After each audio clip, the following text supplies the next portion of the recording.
opportunities. And so the deck is built around the 4 steps of the innovation process. So the first step would be the domain of the spades. And the Okay. spades are the people who like facts and data. They want to know, basically, they like Excel spreadsheets. They may be a little more skeptical than others, but they need to know what matters most. They're going to be great because it's data driven. They're going to be really great at figuring out what are the biggest opportunities. It's not just, I feel like this is an opportunity. I've got the data to support this as an opportunity. Once we do that, now we move into the stage of the diamonds, and the diamonds are the creative ones. They like novelty. They're the ones who want to develop new concepts, new ideas, have new experiences. So when it comes to developing solutions, the spot quote that you were talking about,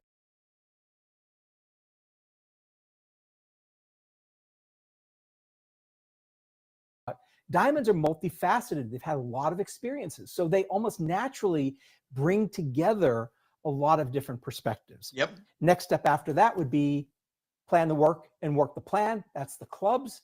They're the ones who are very methodical. Now there's numbers on these and I'm not getting into that right now, but some clubs are really good at the structure and the process, and others are really good at the results.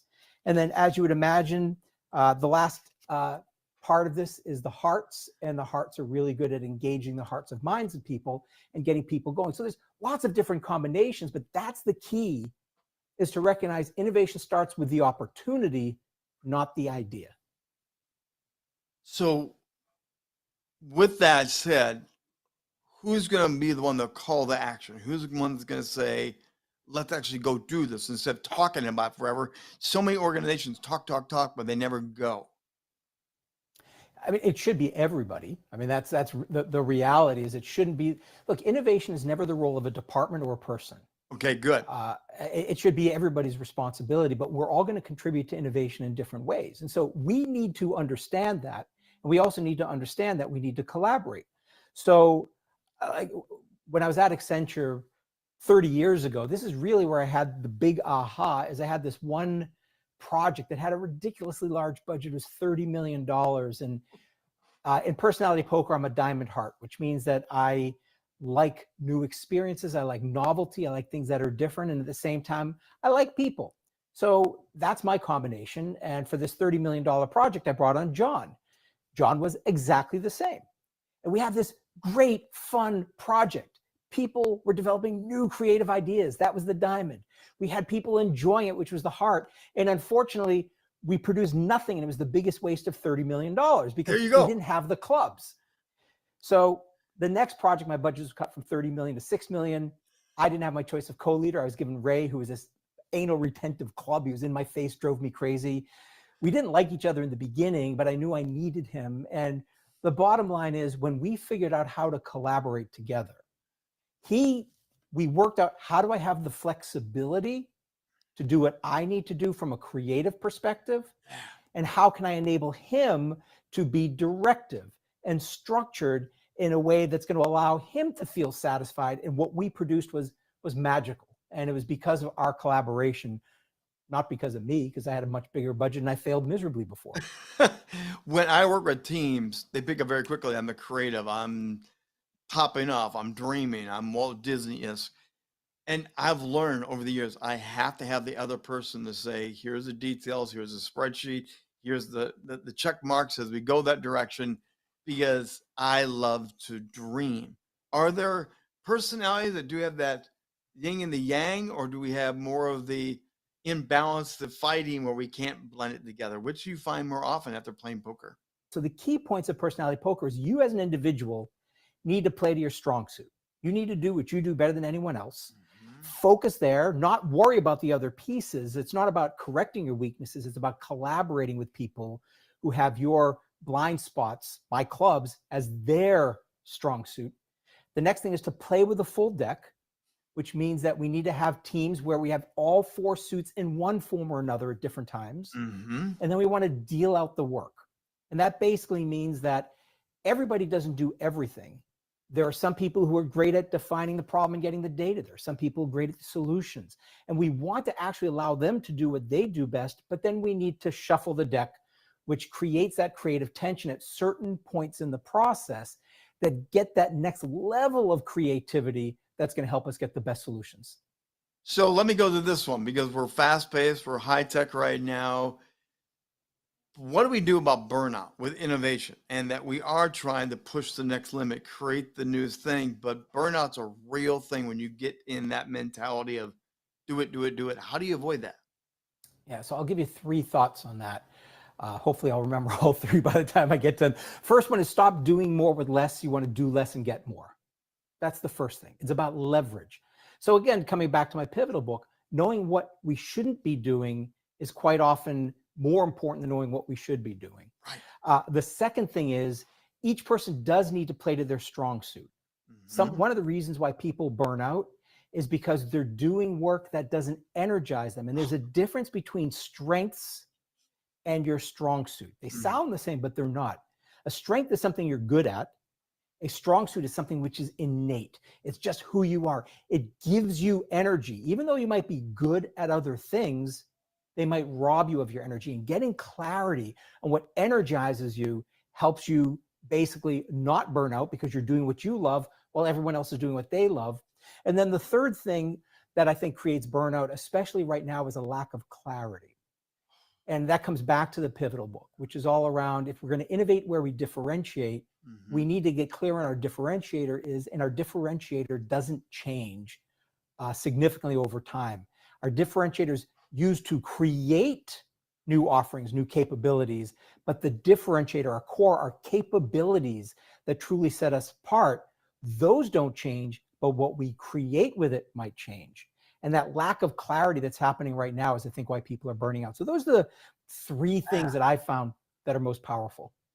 Now, you just touched on yourself with your own personal story, but I want to go back to a second because the relationship between failure and innovation I find very interesting. Some of the greatest people, Walt Disney, who I love, bankruptcy 3 times.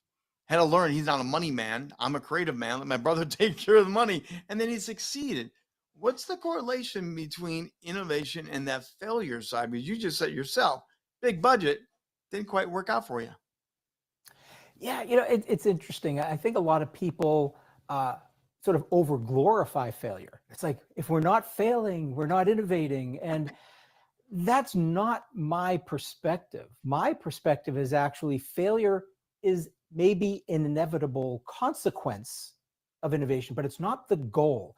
I have some companies who say we're going to measure failure rates as a good thing. It's like, no, you're measuring the wrong thing. Failure upward, right? Fail forward. Yeah, fail forward. But it's like, why fail? Experiment. And there's a big difference between experimenting and failing. Experimenting means we create a small scalable experiment. It could be something that we develop in an hour, a week for $100, and we test it out. Now, the thing with experiments is we might disprove our hypothesis. We thought this would be a really cool new product. Instead of spending millions of dollars developing it and failing in the market, we're going to spend $100. We're going to do a prototype or a prototype and test it out. Now, if we find out people don't want it, that's not a failure. That is a successful experiment. Experiments have 4 outcomes. We run the experiment. It proves that it's a good idea. Let's scale it. Let's make it larger. Let's invest in it more. Second outcome, we run the experiment. Not quite right, but there's an essence. There's parts of it that are good. Let's move it in a different direction and do a small experiment around that. The third one is people don't want it. It's a bad idea. We kill it. That's not failure. Where the failure occurs is when we run the experiment, we convince ourselves that the data tells us this is a good idea. When it's not, we keep on investing in it. We spend millions of dollars. We go bankrupt, and now we don't have anything to show for it. I think we've over glorified the power of learning through failure rather than saying, what can we learn through experimentation? For those of us old enough to remember, I can remember New Coke. Yes. Boy, they thought that was going to be really good. Yes, exactly. Now, I know this may not be your forte, but I'm kind of curious. Look through the crystal ball a little bit. We're innovating, creating so much right now, Stephen. What do you think are the new innovations around the corner that we're going to see pop up Is there anything that you can say, watch that trend, watch that thing? Is there something kind of unique that you see coming? I wouldn't call it unique, and I don't know if my perspective is that unusual, but I think my hypothesis is the more digital we become, the more analog human beings will want. They're going Thank to you. crave Repeat that, physicality. please. Yeah, so as everything starts going online, so like after Zoom, like during the pandemic, everything was on Zoom. We had this built-up desire for in-person meetings. Yes. Now what's happening is games are digital. There's a resurgence of board games in a way that there's never been. I think that even the physicality of, music has always been through, MP3s, but now there's a resurgence of vinyl, but there's also now, I was told just the other day, there's a resurgence of cassette tapes are coming back. I think we crave something that we can touch, which is why I love personality pokers. They're touching cards. They're sharing cards. They take home cards. I think there's going to be a big resurgence of the physical world and the human element. I think that what people are now going to start craving is human originality. I think you're dead on. I've been talking about more. The AI is not your brand. You are your brand. You are the face. And the human connection side is something I think we will always crave. And I think we've swung a little bit too far. And I think you're right. We're going to go back. Like, I love AI. I use it all the time for a ridiculous number of things. But I then also figure out, what's the analog version of that? What am I creating that's uniquely mine, that my differentiator, that's going to stand the test of time, that can't be replaced by AI, that can't be replaced by another speaker or an innovation expert, something that the world craves and needs. And if I keep on focusing on that, then I have that clarity in my business, which I think so many organizations are lacking right now. Yeah. And I think once you have that clarity, you talk about burnout. I was always focused on, I realized every 2 years in my 25-year business, I would come out with either a new book or a new product or a new offering. Mm-hmm. And I actually was burning out without realizing it because I wasn't doubling down on what mattered. So when I went back to personality poker, and that's now my focus, doesn't mean I don't do my other work, but like almost 100% of my in-office mental energy is focused on personality poker. And it's not about staying still, though. It's about going deep. Steven Shapiro, we're going to bring up your website here. What are they going to find when they scan the QR code and learn more about you and personality poker? Yeah, I think the thing that people will learn about me is, in addition to being a magician, I'm going to grab this right now. Oh, yeah, please. I am a musician. So this is actually one of my favorite hobbies is... Can you play us something? Can you give us a little rip? Yeah, I have to get it assembled. It takes a little while. I wasn't prepared for that. But yeah, I find if we do creative endeavors outside of the workplace, whether it's magic or music for me, it really helps. Like, I feel energized, not just because I have that clarity around personality poker, but I've gone back into music and playing every day and just tapping into some kind of inner joy or whatever it is that it really sings to me, because I played the saxophone since I was 10 years old, and then it sat in its case for 30 years. Right. And yeah, so people see I like magic, I like music, and I think all those things contribute. We're not just our work life, but our personal lives contribute to our ability to innovate and see the world differently. So I'm gonna have a little fun with you right now. We're gonna do a little rapid fire, just fun. See what responses. So, who's the one historical innovator that you would like to sit down and have dinner with? Oh, I'm not. I guess he was definitely an innovator. I loved Richard Feynman. So Nobel Prize winning physicist, part of the Manhattan Project. I mean, just probably one of the most brilliant people ever. And there's a book which I recommend to everyone. If you want my favorite book on creativity, it is Surely You're Joking, Mr. Feynman. And it's written by Richard Feynman. And he basically tells these stories about how, like, he had ants in his apartment. And instead of just getting out the raid and killing them, he wanted to do some experiments. So he started with chalk, or one of the things he discovered is that ants like to walk around a chalk line. And so he just basically started drawing lines out the door, and the ants would just go out the door. So he's a master experimenter. So 2 more real short ones here. When you hit the creative wall, this is you personally, what do you do to get unstuck from that creative wall that's not happening? The key thing for me is to stop, take my foot off the accelerator and put my foot on the brake and pause. So sometimes it's, sitting in the hot tub and trying to just relax my mind a little bit. I mean, I think just quieting that busy mind is so important. Yeah. Final question for Steven Shapiro here today is the future belongs to those who blank. The future belongs to those who learn. I think, we have to be willing to have this balance between stability and agility, this balance between a foundation and flexibility.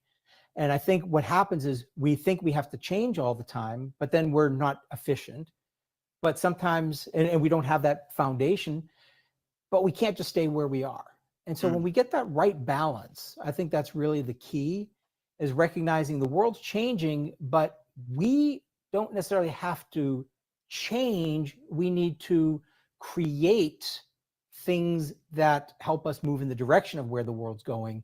And that to me is about learning and play and all those other things that are going to help us be more relevant in the future. So come back to the very first question. To me, innovation is about relevance. It's like, how do we create the greatest value for the world in a way that energizes us? And as long as we are doing that, AI tools can be incredible. Are they going to replace some jobs? Yeah. But tools from the beginning of time have replaced jobs. The ones who embrace that change and build on it based on what their personal superpowers are, they're the ones who will thrive in the future. Steven Shapiro, it's always fun to have you around. I always get so much information. My head blows up. It's great to have you here. Thanks for taking the time to be on Rock the Stage tonight. This was awesome. I really just enjoyed the conversation so much, and hopefully we can do this again sometime soon. Absolutely. Steven Shapiro on Rock the Stage. And again, innovation. Maybe it's not what you thought it was. Maybe it's something more. Maybe it's something you need to dabble with. And I'm telling you, I've seen Steven on stage, Hall of Fame speaker. If you get the chance to go see him speak, or if you get a chance to play personality poker, please join in with him. Check him out. Go to that website and learn more about Steven Shapiro. And that's going to do it for our edition of Rock the Stage show tonight. We're going to be back again next week with another outstanding guest. Deep dive into a great unscripted conversation.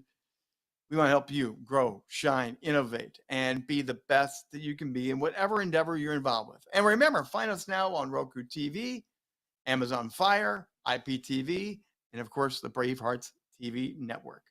Hey, until next time, I'm the Trigger, Rich Bontrager. Come back next week for another edition of Rock the Stage Show.